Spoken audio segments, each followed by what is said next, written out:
एक महत्वपूर्ण समाचार पर नजर करीશું। લોકસભા ચૂંટણી પહેલા કોંગ્રેસને લાગ્યો મોટો ઝટકો। કોંગ્રેસના વરિષ્ઠ ધારાસભ્ય સીજે ચાવડાએ આપી દીધું છે રાજીનામું। વિધાનસભા અધ્યક્ષ શંકર ચૌધરીને ધર્યું રાજીનામું। વિજાપુરના કોંગ્રેસના ધારાસભ્ય હતા સીજે ચાવડા જયરાજસિંહ પરમારે ઓપરેશન પાર પાડ્યું હોવાનું સામે આવી રહ્યું છે। તો વિધાનસભા અધ્યક્ષ શંકર ચૌધરીને રાજીનામું આપી દીધું છે। લોકસભા ચૂંટણી પહેલા કોંગ્રેસને એક મોટો ઝટકો। સીજે ચાવડા વરિષ્ઠ ધારાસભ્ય સીજે ચાવડાએ રાજીનામું આપી દીધું છે।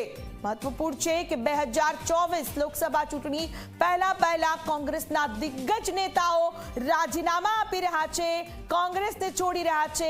हित्तल हमारी साथे जोड़ाई चुक्या छे, सीधा ज हित्तल पासे जईशुं। हित्तल, विधानसभा अध्यक्ष शंकर चौधरी ने राजीनामું સોંપી દેવાયું છે। અટકળો જે હતી આખરે તેના પર મહોર મારી દેવામાં આવી છે। પણ 2024 લોકસભા પહેલા કોંગ્રેસ તો સાફ થતી દેખાઈ રહી છે।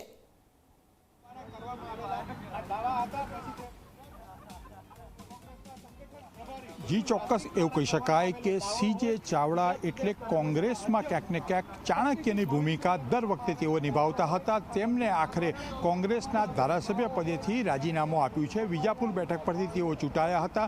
ખાસ કરીને જોવા જઈએ તો સીજે ચાવડાનું રાજીનામું છે એ લોકસભા ચૂંટણીમાં ખૂબ અસરકર્તા સાબિત થઈ શકે, કારણ કે હવે ક્યાંક ને ક્યાંક જોવા જઈએ તો બે મુદ્દા સ્પષ્ટ થયા છે કે સીજે ચાવડા લોકસભા ચૂંટણીના ઉમેદવાર બનશે અથવા લોકસભા ચૂંટણી બાદ તેઓ મંત્રીમંડળમાં સામેલ થશે। આ એક મહત્વનો મુદ્દો એટલા માટે છે કારણ કે તેઓ ગાંધીનગર દક્ષિણ બેઠકના પણ ધારાસભ્ય હતા અને ક્યાંક ને ક્યાંક અમિતભાઈના મતક્ષેત્રમાં આવતા હોવાથી તેઓ સીધી રીતે વિજાપુરમાં ટિકિટ કોંગ્રેસમાંથી માંગી હતી અને વિજાપુરમાંથી ચૂંટણી લડ્યા હતા। સ્વાભાવિક છે કે તેના જ કારણે એવું માનવામાં આવતું હતું કે જે રીતે આજે નહીં તો કાલે સીજે ચાવડા છે એ કોંગ્રેસમાં છોડીને ભાજપમાં જોડાશે। એ જ પ્રકારનો ઘટનાક્રમ સર્જાયો છે। ખાસ કરીને જોવા જઈએ તો જે પ્રકારે સીજે ચાવડાનું અંગત સર્કલ છે, એમના અંગત મિત્રો છે, એ ક્યારના પણ ભાજપમાં જવાની શરૂઆત થઈ ચૂકી હતી અને એ જ અંતર્ગત આખરે સીજે ચાવડા પણ હવે ગયા છે।